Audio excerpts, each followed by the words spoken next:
Guys, welcome back to my YouTube channel. और आज इसी के साथ दूसरा दिन है जो कि हम आज करेंगे कपिंग और आपको दिखाएंगे आज कपिंग का वीडियो। और इसी के साथ अब हमारा जो कि अलग अलग दिनों का अलग अलग वर्कआउट है, आज को हम दिखाएंगे कपिंग का। हमने सिंपली सी एक पाइप ले रखा है, उसमें ट्यूब लगा रखा है। इसी के साथ हम करेंगे आज कपिंग का, जो कि आपको दिखाएंगे।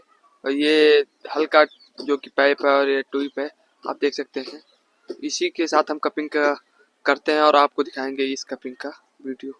जब हम करते हैं कपिंग और आपको दिखाएंगे आज का कपिंग का वर्कआउट।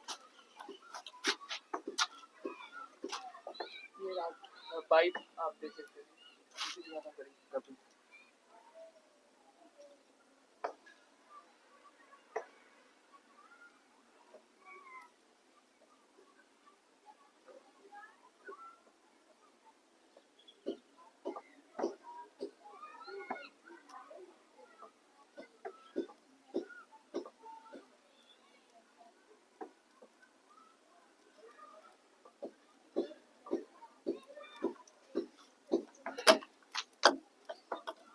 जो कि आज का वर्कआउट होता है समाप्त, और कल हम करेंगे स्पीड का वर्कआउट और आपको दिखाएंगे इसी यूट्यूब चैनल के माध्यम से।